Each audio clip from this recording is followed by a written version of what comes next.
The Minnesota Vikings have yet to win 3 consecutive games all season. And here come the big bad LA Rams with 10 victories. Welcome to the winning formula. It's Paul Allen, joined by Ben Leber and Gabe Henderson. Let's begin here. Dalvin Cook, one of the very best multifaceted running backs in the NFL. Ben Leber, how can we put Dalvin on a good game with a winning formula to tear up these Rams?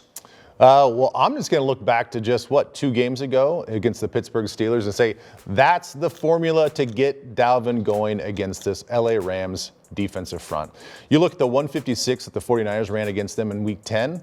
Same thing. We basically copied that blueprint against the Pittsburgh Steelers, and it worked. I think we got to go back to using Blake Brandel. We got to go back to using Luke Stalker in the big personnel group.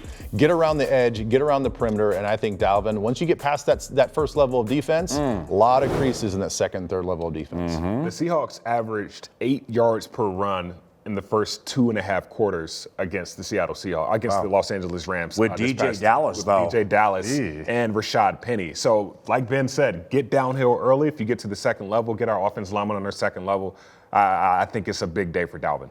Best way to lick these Rams is to stick with Dalvin and get deep to JJ. That's a winning formula. Now, defensively, the Minnesota Vikings are going to hook a familiar foe. His name is Matthew Stafford, and this will be his 22nd game against the Vikings, all of them with the Detroit Lions. The Minnesota Vikings have had a lot of success against Matthew Stafford with the Lions. Winning formula for putting Matthew on a bad game now with these Rams.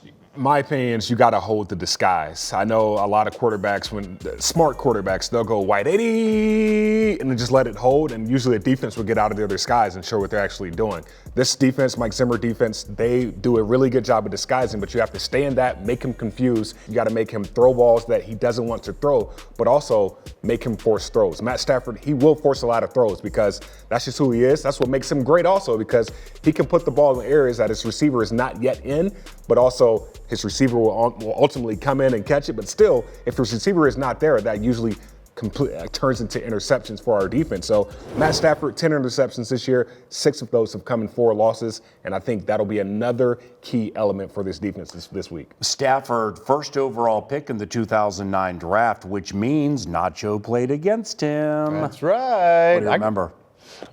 He'll force everything. I mean, he's not afraid at all. And I think that's the reason why everybody around the league loves him. He's tough and he's unafraid. He's not afraid to throw into tight windows. He's not afraid to throw into an area where most quarterbacks say, what are you doing? Most coaches say, what are you doing? But he'll try to fit it in there. Look, I think this is one of those games playing Matt Stafford where you got to tackle well. You know, a lot of his stats are because of their quick game. They get the ball out quick to wide receiver screens. They get the ball out quick out on the perimeter in quick passing game.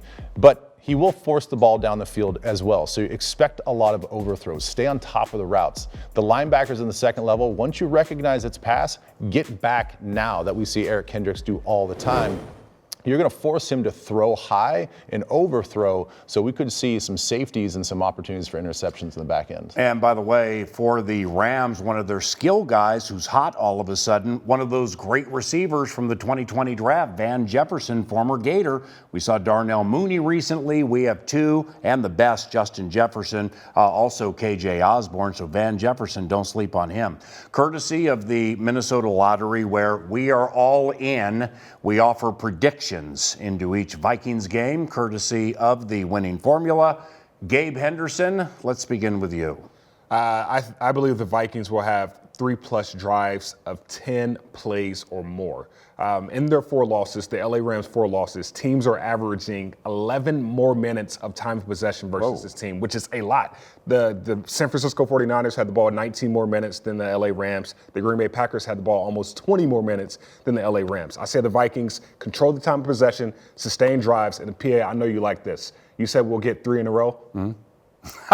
3 in a row. Do you know what that means? Okay, now Gabe was a slot machine at Liberty, which, believe it or not, was a Division I school. I thought they were up here playing like Augsburg until I met Gabe. And Gabe was good, okay? We ain't going to turn this into a winning formula highlight package, but when he would score, he would put this next to his helmet. I've seen the highlight package. What did it mean? Mom, dad, brother. Right. So 3 to the head. Yeah, so therefore, if you ever see us in the Vox Box do this, it's paying homage to his days at Liberty. But this week is paying homage to the Minnesota Vikings getting their third straight win on Sunday. Yeah, wasn't that a great story? Anyway, Nacho, courtesy of the Minnesota Lottery, what's your wacky prediction? My wacky prediction is, just like I mentioned with the safeties, some overthrows, linebackers helping out in that area, I think that we're going to have at least 2 interceptions against Matthew Stafford. He doesn't have a great amount of success in our stadium. I know he's got new team, new feel, new vibe, all that stuff, but it's still the same Matthew Stafford. He's going to try to fit in some tight window throws, and I think our linebackers are going to do a great job of getting back, getting depth, and I think those safeties, as long as they stay over the top, and if we get some of this disguise that Gabe was talking about, I think we can have a few interceptions. So I'm saying at least 2 interceptions for our defense. Boom. So we've gone 2. We've gone 3 wins in a row from Gabe. I'm going to use the number 4. And once again, thanks to the Minnesota Lottery for support and endorsing winning formula here at theold.com. Matthew Stafford in his last 7 against the Minnesota Vikings, he's only been sacked 26 times. So we're going to get 4 sacks in this game. And for the first time in the career of one of the best safeties in the last 10 years of the NFL, Harrison Smith, he's going to have his first fumble recovery touchdown off a strip sack by somebody, probably DJ Wanham. Harry the Hitman, 4 pick sixes, first fumble recovery touchdown coming this game, courtesy of the Minnesota Lottery. And that will lead us to, everybody, Ben, 3 consecutive wins, hitting the lottery this Sunday right here at US Bank Stadium. Gabe, Ben, Paul, Merry Christmas, and thank you very much for watching.